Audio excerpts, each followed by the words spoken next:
So market segmentation എന്താണെന്നുള്ളതിലേക്ക് കടക്കുന്നതിന് മുമ്പായിട്ട് ഈ മാർക്കറ്റ് സെഗ്മെൻറ്റേഷൻ എന്ന് പറയുന്ന കോൺസെപ്റ്റ് ഇൻട്രൊഡ്യൂസ് ചെയ്യുന്നത് എന്ന് പറയുന്നത് 1956 വെൻഡൽ ആർ സ്മിത്ത് ആണ്. So the concept of market segmentation was introduced by Wendell R Smith in 1956. ഇത് കൊണ്ടുവന്നത് എന്ന് പറയുന്നത് അന്ന് ഡൊമിനൻ്റ് ആയിട്ടുണ്ടായിരുന്ന അപ്രോച്ച് ആയിട്ടുള്ള, അതിലേക്ക് നമ്മൾ പിന്നീട് പോവും, മാസ് മാർക്കറ്റിങ്ങിന് ഒരു ബദലായിട്ട് അതിനൊരു ഓൾട്ടർനേറ്റീവ് ആയിട്ടാണ് കൊണ്ടുവന്നത്.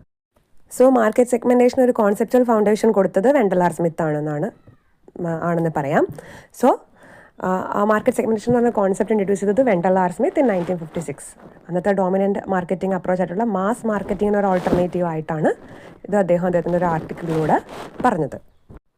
Market segmentation can be defined as subdividing the market into smaller subset.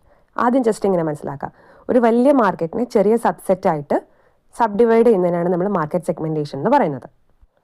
അതായത് എങ്ങനത്തെ മാർക്കറ്റ്? ഹെട്രോജനസ് ആയിട്ടുള്ള, അതായത് വ്യത്യസ്തമായിട്ടുള്ള ഒരു വലിയ മാർക്കറ്റിനെ ഒരുപോലെയുള്ള ഹോമോജനസ് ആയിട്ടുള്ള ചെറിയ ചെറിയ സബ്സെറ്റുകളായിട്ട് ഡിവൈഡ് ചെയ്യുക, കസ്റ്റമേഴ്സിൻ്റെ സബ്സെറ്റുകളായിട്ട്. അതായത് ഒരു മാർക്കറ്റിൽ ഒരുപാട് വ്യത്യാസമുള്ള കാര്യങ്ങൾ കാണും, അതിൽ നിന്ന് ഒരുപോലുള്ളവരെ ഒരു ഗ്രൂപ്പ് ആക്കുക, അതാണ് market segmentation. So market segmentation can be defined as subdividing the market. മാർക്കറ്റിനെ ഡിവൈഡ് ചെയ്യുന്നു.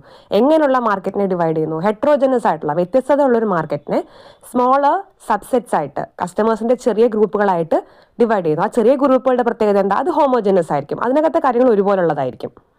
അപ്പോൾ ഈ സബ്സെറ്റുകളുണ്ടല്ലോ ഹോമോജനസ് ആയിട്ടുള്ള, അതിൻ്റെ പ്രത്യേകത അതിലുള്ള കസ്റ്റമേഴ്സ് സിമിലർ ക്യാരക്ടറിസ്റ്റിക്സും സിമിലർ നീഡ്സും കോമൺ ആയിട്ടുള്ള ആ നീഡ്സും ഷെയർ ചെയ്യുന്നവരായിരിക്കും. അപ്പോൾ ഒരു വലിയ ഹെട്രോജനസ് ആയിട്ടുള്ള മാർക്കറ്റിനെ ഒരുപോലെയുള്ള ചെറിയ ചെറിയ ഗ്രൂപ്പുകളാക്കി തിരിക്കുക.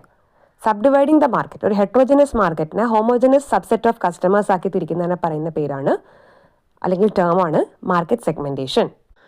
So segmenting is the process of dividing the market into smaller groups having similar characteristics. ഒരു വലിയ മാർക്കറ്റിനെ ചെറിയ ചെറിയ ഗ്രൂപ്പുകളായിട്ട് തിരിക്കുന്നു. ഈ ഓരോ ഗ്രൂപ്പുകളുടെയും പ്രത്യേകത ആ ഗ്രൂപ്പിനകത്തുള്ളവർക്ക്, കസ്റ്റമേഴ്സിന് സിമിലർ ക്യാരക്ടറിസ്റ്റിക്സ് ആയിരിക്കും. അതാണ് പറഞ്ഞത് members within each segment should be homogeneous but each segment should B heterogeneous from another segment. അതിൻ്റെ അർത്ഥം ഇത്രയേ ഉള്ളൂ, മാർക്കറ്റിൽ പല വ്യത്യസ്ത പ്രിഫറൻസ് ഉള്ള ആളുകൾ കാണും അല്ലേ.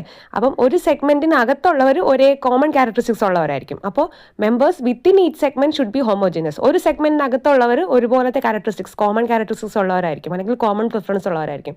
പക്ഷേ ഒരു സെഗ്മെൻറ്റ് മറ്റൊരു സെഗ്മെൻറ്റിൽ നിന്ന് വ്യത്യാസപ്പെട്ടിരിക്കും. ഓരോ പ്രിഫറൻസ് അനുസരിച്ച് അല്ലെങ്കിൽ ഓരോ പ്രത്യേകത അനുസരിച്ചല്ലേ ഇവർ ഓരോ ഗ്രൂപ്പ് ആക്കിയിരിക്കുന്നത്. അപ്പോൾ ഒരു ഗ്രൂപ്പിനകത്ത് ഒരുപോലുള്ളവരായിരിക്കും, പക്ഷേ ഒരു ഗ്രൂപ്പും മറ്റൊരു ഗ്രൂപ്പും തമ്മിൽ വ്യത്യാസപ്പെട്ടിരിക്കും. അതാണ് meaning. Members within each segment should be homogeneous. ഒരു ഗ്രൂപ്പിനകത്തുള്ള, ഒരു സെഗ്മെൻറ്റിനകത്തുള്ളവർ ഒരുപോലെ ആയിരിക്കണം. പക്ഷേ ഓരോ സെഗ്മെൻറ്റും മറ്റ് സെഗ്മെൻറ്റ്സിൽ നിന്ന് വ്യത്യാസപ്പെട്ടിരിക്കേണ്ടേ. അതാണ് each segment should B heterogeneous from another segment.